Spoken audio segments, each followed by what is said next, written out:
Hello viewers and welcome back to my session on artificial intelligence. This is the concluding part of the series.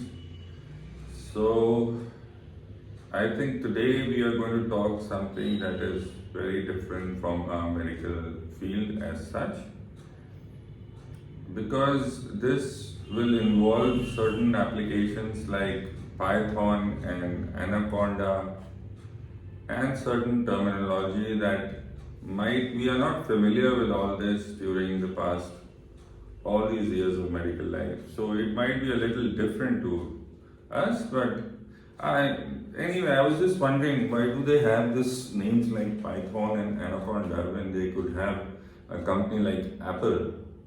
I wish they had some better names like guava or papaya or mango. It would have been much better and easier for us to understand all this.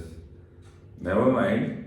What we can do with this anacondas and Python languages is that we'll have to take a small course if you have to learn this programming, but it's not difficult. I have gone through it, and if I have managed to go through it, I'm sure all of us would be very comfortable. So go very slowly with this. You don't have to complete it at a very fast pace. But in case you want to get a hang of this computer programming and a bit of coding, I'm not talking about very hi-fi coding or whatever beyond a certain level of understanding, because then it keeps on getting complicated and complicated.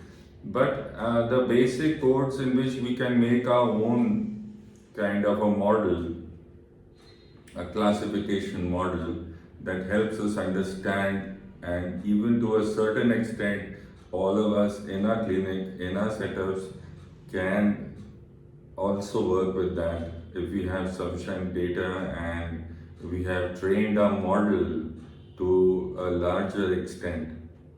So let's begin with this machine learning and all the attributes to it. Machine learning, Arthur Samuel started 1959.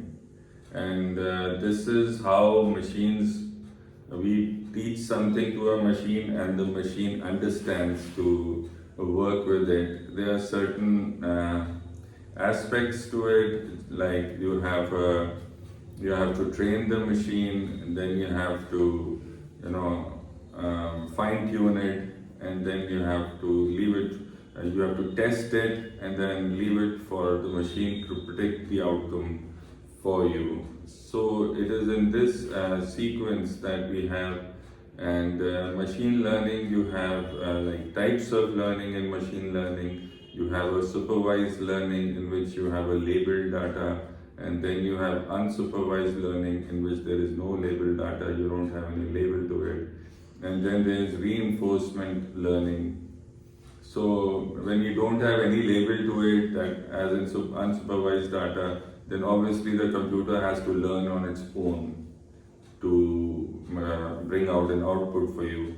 Whereas in supervised data, you have an input and you have output within that limits of what you want the machine to predict. So that is how it goes on. And when we move on to the processes that are dealing with this machine learning program, then we need to see that there are certain the types. What do you want actually out of the machine? So accordingly, it's you have a classification model or a regression model, and then we talk about what kind of models like are there in which you can see. So these models that you have some kind of decision tree models, then you have Bayesian models, and then you have support vector machines. And these are not very difficult to understand if you go step by step with them. But I think definitely you'll have to understand the basic model which we talked about last time, the perceptron, which was there, in which each neuron, it's same as a neuron in the human brain. So these are called nodes in cases of artificial intelligence, which are connected to each other by edges, and then there are layers of these about these, which form where the data and goes through, and then there is a max pooling in it, and then there is the next layers of those max pooling that makes from a convoluted neural network that comes in. Then you have what an activation like ReLU activation in it, and then finally you get an output out of it. So you'll have to go through this, studying it step by step. Only then you can reach to a particular stage of understanding. Unless you haven't done Python or you haven't done Anaconda, where you can execute these codes. But I would like to demonstrate it to you in such a way that you are able to understand what is going on. So let's go to the code and we will see it there directly. Okay, let's go. Now this is the Anaconda navigator. Then we go and launch the Jupyter lab. We go into the lab and what we get is something like this. In this model we will start running, the execution will start running. This is the another one which you can open, but it's already open, so I'll start with that. And once you run the program, which is already there, you have imported all the models and all the layers of this. You have max pooling, flattened, dense layer, a convoluted 2D layer. Then you have the sequential that has been uploaded before, the classifier.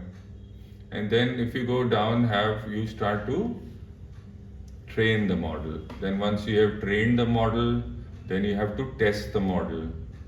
And then you have to fine tune it. You can put epochs, how many epochs you want. Then you have validation data, which is equal to the test set, the steps, and then the epochs, and then how you look for accuracy here. This is the accuracy which you are getting, and this is pretty good accuracy for the second step. But ultimately, once you finish your modeling, it doesn't usually have such a good accuracy. It takes a long time to have this done. Then you can even plot it at a later this thing.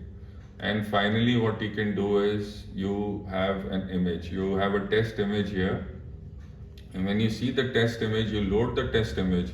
And from the test image, what you can predict whether it's abnormal or normal.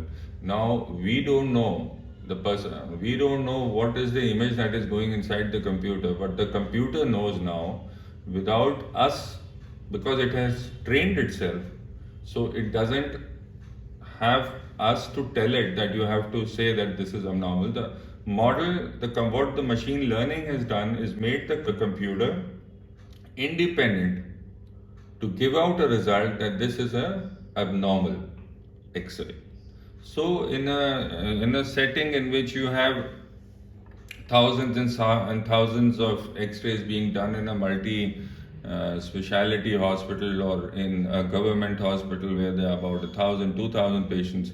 So you cannot basically keep scanning every X-ray to find out what is happening with that. But here very clearly you can see that I know, because I have fed this computer this X-ray. But somebody sitting there, he doesn't know how many X-rays are going into the system right now. And whatever is an abnormal X-ray, this output which you will get from the computer will tell you that this is an abnormal X-ray. Okay, so this is a basic classification model for an X-ray which I could have told you. To go into further details, please contact your AI specialists and they will help you undergo a program wherever university, wherever country you are in. And I'm sure this interesting aspect of what we can do in the medical science, it's an amazing thing what we can do. And I can also add that if you understand the first session which I took about understanding our brain, and then I was talking about two variables. So this is precisely what I was talking about, that if you feed two variables of desynchronized alpha and the habituation time, then maybe for the next value you can predict whether the brain will improve or not, and then you can curve it on a graph and make a monitor out of it. So this is what I was trying to explain to you, and I hope you got a feeling of this, and I would like to see you again in the next session. Thank you.